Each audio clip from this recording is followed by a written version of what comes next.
Battlefield Earth is widely considered one of the worst movies ever made. And whenever we come across that, we have a little preaching we like to do, which is like, look, if you think any movie made by this major studio is the worst thing, we have been in the trenches of movies you can't even imagine.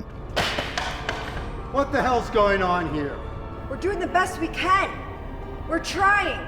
However, to relative scale for the kind of movie it is, Battlefield Earth is easily one of the worst movies ever. It effectively demonstrates what a truly dog awful movie is at this scale. Right. Because they're so much rarer than anybody would actually give them credit for. Because like critics will tear down movies all the time. Sure. Audiences ignore movies all the time for all sorts of reasons.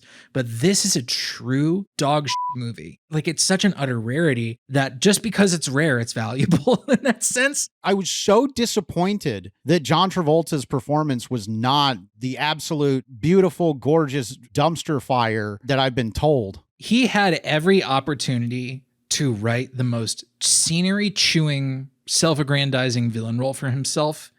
And yet Turl, as a character, again, is just one of these like boring mid-level managers who has ambitions of going back to Cyclo and drinking a bunch of Kerbango juice or whatever the f***. I am going to make you as happy as a baby Cyclo on a straight diet of Kerbango.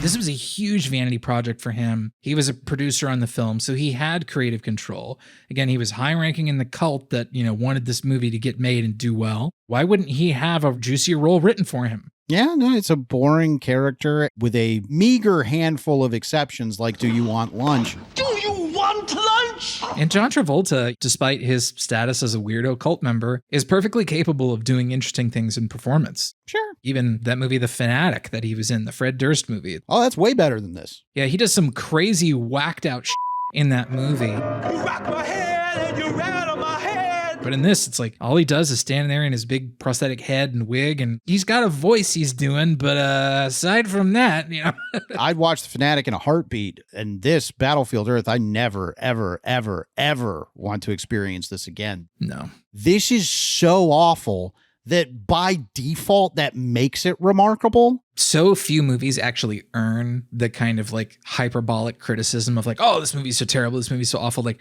so few movies really earn that. This movie earns every word.